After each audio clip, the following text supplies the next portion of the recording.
Assalamualaikum warahmatullahi wabarakatuh.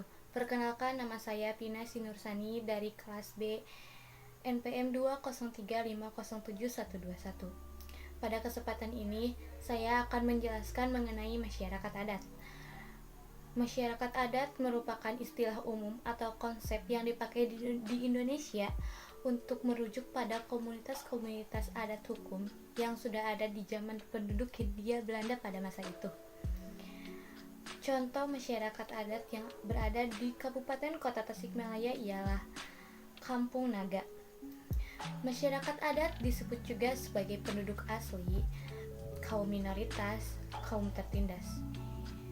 Mengenai kaum tertindas, karena identitas mereka yang berbeda dari identitas dominan di suatu negara atau wilayah. Hukum adat dan pemerintah asli masyarakat adat mempunyai ciri-ciri, yaitu yang pertama, adanya aturan atau norma adat. Yang kedua, sanksi bagi anggota masyarakat yang melanggar. Yang ketiga, kesatuan tradisi dan pengaturan pergaulan hidup masyarakat secara turun-temurun. Yang keempat, mempunyai harta kekayaan sendiri. Yang kelima, mempunyai sistem dan struktur pemerintahan sendiri. Yang keenam, adanya peradilan adat. Dan yang terakhir ialah adanya pengelolaan keamanan sendiri. Organisasi perang atau isu keamanan pada masyarakat adat.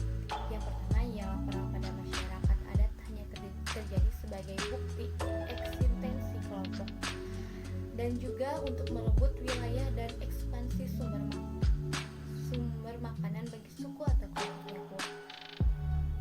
Adapun ciri-ciri masyarakat hukum adat. Yang pertama ialah adanya kelompok manusia. Kelompok manusia ini akan bertindak keluar sebagai satu kesatuan.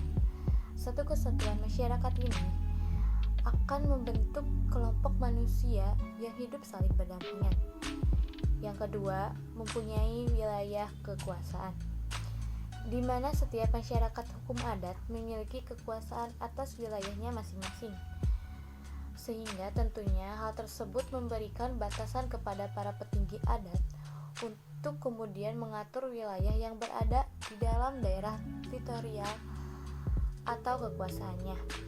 Yang ketiga ialah pemerintahan mempunyai wewenang membuat peraturan dan memaksa berlakunya peraturan. Yang keempat, rasa solidaritasnya masih tinggi, sebab mereka semua masih terikat dalam satu hukum adat, di mana adat inilah yang kemudian menjadi cikal bakal dan kekuatan bagi semua orang untuk kemudian menjunjung tinggi rasa persatuan dan solidaritas.